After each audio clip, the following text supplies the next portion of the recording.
school employees. Mr. Speaker, Mr. Raymond, for what purpose? would the gentleman now yield for some questions? Will the gentleman yield for unserious questions? I will yield for unserious Oh, questions. these are Gentleman very yields. serious, Mr. Speaker. Very serious. Mr. Little, would you agree? I know this is your first session here, but would you agree this has been a challenging, at times, challenging session? Certainly. Yes, it has, hasn't it? It has. It has been a particularly challenging session for those of us that are true conservatives because you've heard of the rhinovirus. I'm familiar with that virus. Because Many such cases. I have never seen, I've been here a long time, I've seen a lot of freshman classes come in.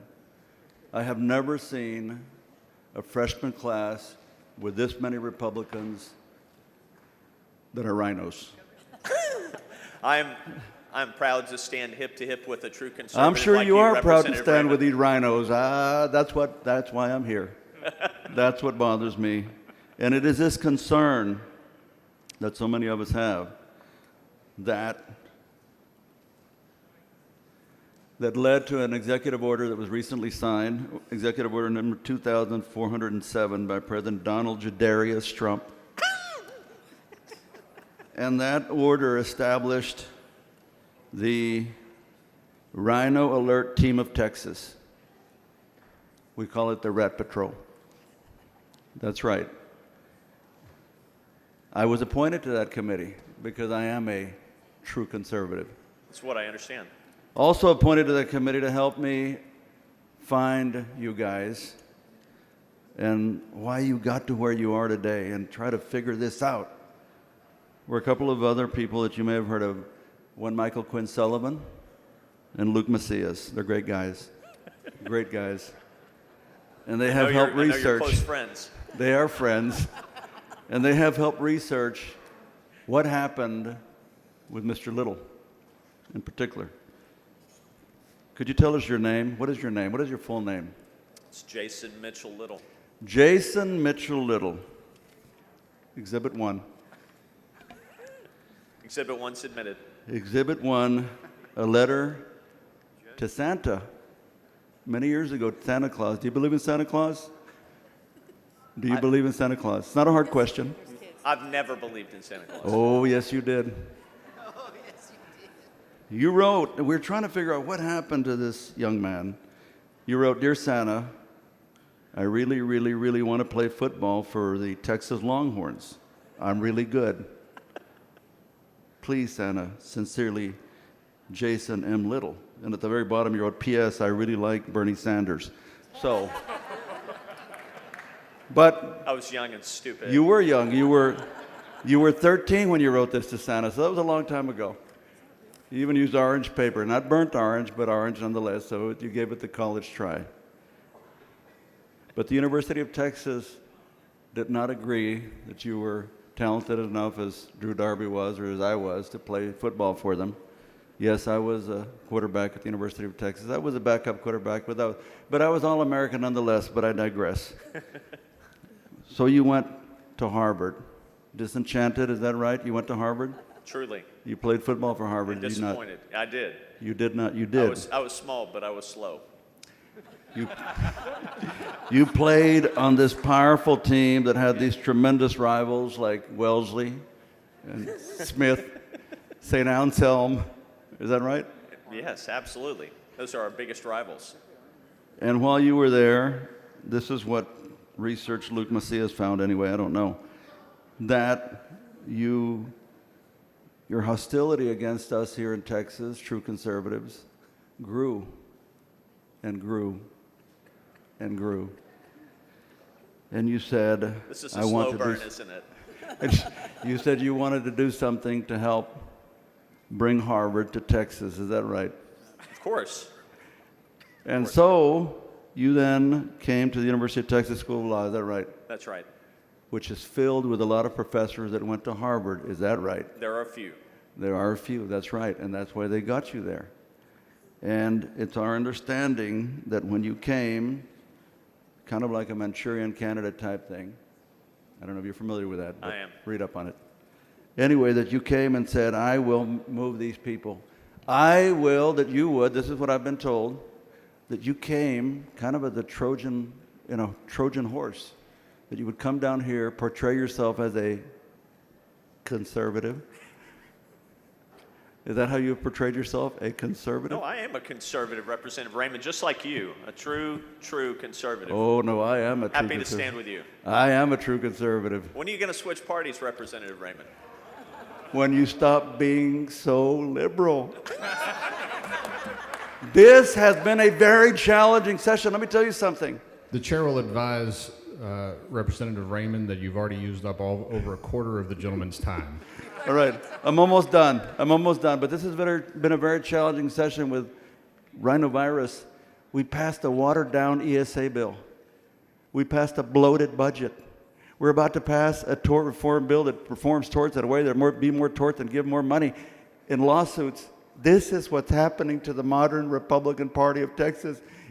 You have brought your cheese-eating, Chardonnay drinking, Harvard ways to the Texas legislature, and this is why we must stop the rhinos. Let me look at your amendments. We'll make them all better. Thank you. Mr. Kane, for what purpose? Thank you, Mr. Speaker. Question for the author. Will the gentleman yield for questions? I will.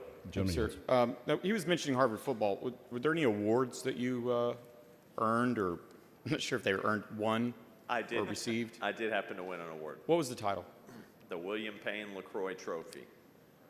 Are you sure it wasn't the William Penny LaCroix Team Spirit Trophy? That's right. Team spirit, loyalty. That's excellent. Yeah. Excellent. I haven't watched much Harvard football, so I'm not sure if that's where I first saw you before you swore in here. I'm certain that it's not. Did you ever do any work in the Senate? I did a few things in the Senate. Yeah, maybe that's where I saw you. It could be. Would you consider what occurred there elder abuse against those other lawyers? You know, I was not the one that selected the cast of Cocoon to lead the impeachment. So I would not consider it that, but I'm grateful that we won. Yeah, it was not my favorite time in life. That was a dark moment. Well, congratulations on being elected to the Texas House. You're a fantastic member, and I'm so glad you're here. Thank you, Representative Kane. Speaker Moody, for what purpose? Will the gentleman yield for a few questions? Will the gentleman yield for questions? I will yield for Gentleman questions. yields. Much like Mr. Kane, I came to know you in your work in the Senate, and while we happen to be on opposite sides of that chamber, I don't really like being over there anyway. I saw something I liked in you. What was it? You were a pragmatist. You're a practicing trial lawyer, isn't that right? That's true. And so you know when you got to make a case, you got to put it on display, right? That's unfortunately true. And the technology wasn't so hot over there. It was not In great. my memory. And you brought this easel to the floor. Are you sure it's the same one? I'm just going to say it is for purposes of this question. Okay. And I found it highly objectionable that in that chamber, there was no place of comfort for your easel. You went back and forth and back, and nowhere to place that easel. Was that a source of frustration for you? Nowhere for it to land. It was very disappointing. I was disappointed too, because I didn't know what you were going to put on it. You would have loved it. Yeah, I assumed that I would have. And then I started thinking about, when you got elected, I started thinking about that moment. And I went and looked at our own House rules. And in Rule 1, Section 5, on the preservation of order and decorum, it says that no signs, placards, or other objects of similar nature shall be permitted in the rooms, lobby, gallery, and hall of the House. Banning easels. It's exceedingly sad. I'm violating the rules right now, Mr. Little, to make a point. I'm ashamed of you, Speaker. And I know that if we both get the opportunity to come back to this legislature and we debate these rules, you and I are going to lock arms and stand firm for easel freedom in the Texas House. I'm confident we can fix this. Thank you, Speaker. I Thank you, appreciate sir. your support. Ms. Mr. Gervin Speaker, Hawkins, for what will the purpose? gentleman yield? Will the gentleman yield for questions? Will the gentleman yield? You know, I do yield. Representative Little, I also respect your legal knowledge and all of those things. Now, I've seen the chart, And I'm trying to figure out, what is this thing that sits on your desk? It keeps track of all my stuff. So they call it a caddy, I don't know what they call it. I You think don't it know was what they call it? $29.99. but you're a lawyer. You're supposed to be smart. Don't you know what they call this? I am. All right. But what it really means is I'm here to learn from the goated chub master herself, Representative Gervin Hawkins. You know what it shows, Representative Little? Is that you're very organized. I try to be. When I go by your desk, I see your caddy, I see the rule book, I see a small chart, and I see you working all the time.